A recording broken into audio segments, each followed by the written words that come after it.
Hi Dragonflies, welcome back to Dragonfly Spirit Studio. I'm Lynn Bauer.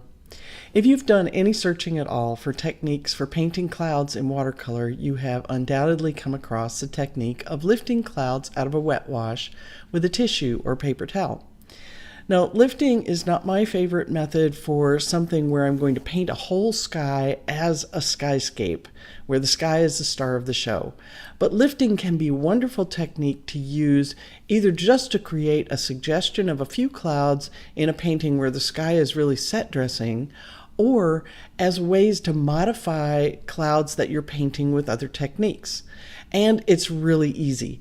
So in this video, I'm going to show you several different ways that you can lift color to create clouds or to enhance clouds.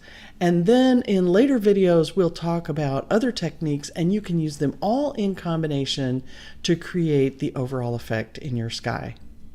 I'll use this photo as just reference for the types of shapes that you might see in puffy white clouds on a summer day. So if I'm going to use a technique for my clouds that involves lifting, it makes sense for me to use colors that are easy to lift. And that would generally be the sedimentary colors. So cerulean blue, cobalt turquoise, ultramarine blue, ultramarine violet, not phthalo blue, and not Indanthrone blue, and not Prussian blue. Those are harder to lift. Not to say you can't do this, but if you're trying to learn it, you may as well start with pigments that are a little bit easier to lift. So I have here a mixture of cobalt blue and cobalt turquoise. We'll talk about colors for skies in a different video, and for now let's just focus on the lifting technique, where we're going to use a tissue or a paper towel. I'm going to use a paper towel. I like to use Viva because it doesn't have a design stamped into it. If you use facial tissues, make sure you get the kind that does not have lotion in it, because the lotions contain some oils that can cause a resist effect. I'm working on a piece of fully saturated paper, as we discussed in the previous video. This way I don't have to worry about buckling, and I can practice my technique, but I don't need extra stretchers to test a technique that I'm going to go use on my painting, which might already be on my stretchers. I'm going to re-wet the surface just to make sure it's uniformly wet before I begin laying my wash. We do want to do our lifting before the pigments start to really bond to the paper, so while everything is still nice and wet. So I'm going to take my paper towel and just press it on the surface in some little cloud shapes.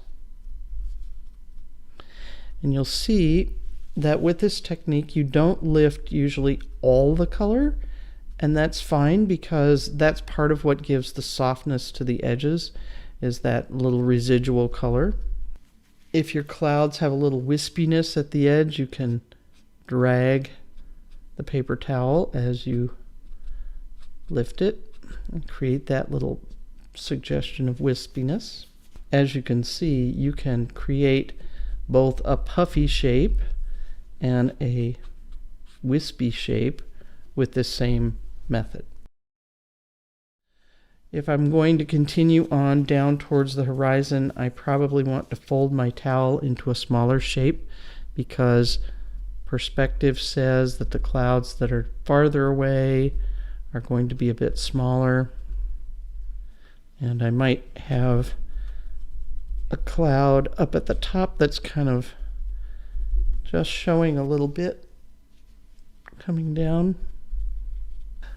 All right, so that's what it looks like if we lift with tissues. Nice suggestion of clouds, not too overwhelming, so perfectly appropriate if we're just trying to set the scene of it's one of those nice summer days where you get the puffy clouds, and now we're going to do a landscape on the rest of our painting. All right, I have another sheet of paper here that I've wet down, and you may notice it's got some blue around the edge, and that's because I use this as a way to use the backs of things that I experimented on or tear up old paintings that I'm not happy with and practice on the back. So there's paint on the other side of this, but that's fine. And that little bit of blue around the edges I figured would not be a problem since we're going to put a blue wash on it anyway. So the next technique of lifting from a wet wash that I want to show you is the thirsty brush technique.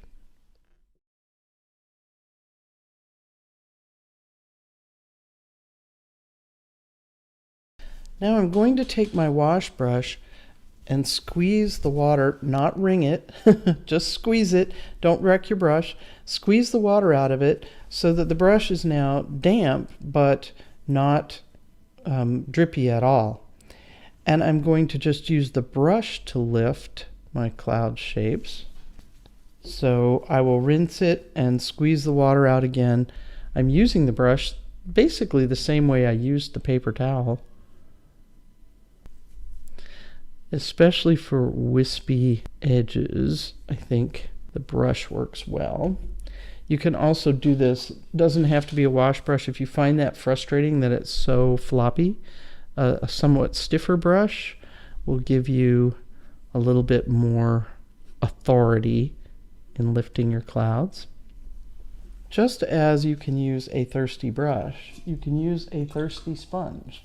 With a sponge, just like with a brush, you've got to dry it and make sure you dry your hands too, because otherwise you have a tendency to drip.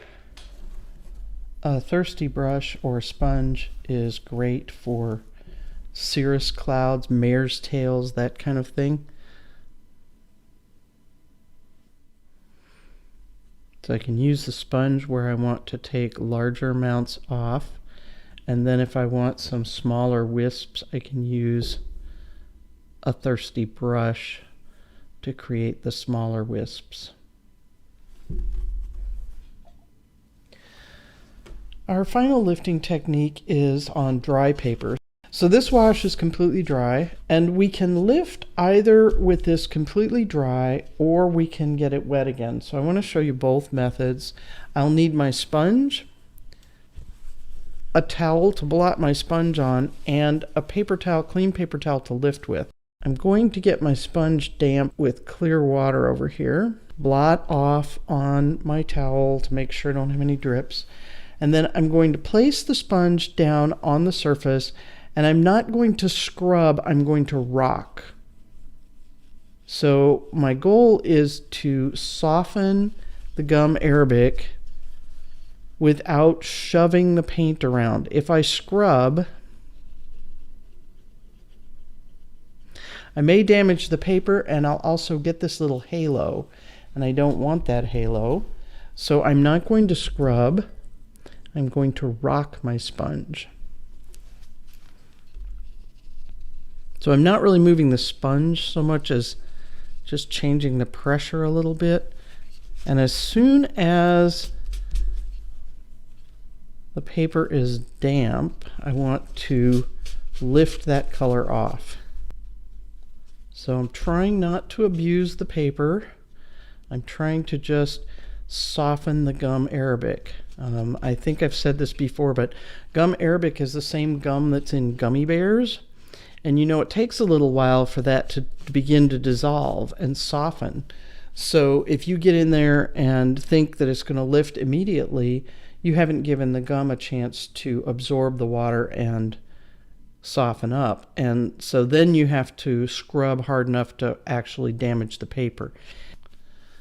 Now, all of this can work a whole lot better if the paper is already saturated. So you saw how it worked on dry paper. What we could do is come back, and all of you already know how to wet the paper down without disturbing the previous wash. So what we're going to do is we're going to use our same technique from project 1, but we're going to start on the back. So I'm going to wet the entire back, just as though I were going to lay a wash over this and I wanted to pre-wet my paper. I'm wetting the back because I want some moisture in the paper to migrate towards the front and help to soften that gum arabic so I don't have to add as much on the front. And now I'm going to do the same thing on the front. And it's a little bit awkward because the paper is curled, but it's the same technique that we've used before. Now, of course, if I were doing this on a painting that's on stretchers, this would be really easy. So now what I have to do is be patient. And I'm just sort of waiting for everything to absorb moisture and flatten out. And when it does, that paint will be back to almost what it was when I first laid the wash, because I've allowed some time for that gum arabic to soften. So now I can go in here and it's just like lifting off of my initial wash.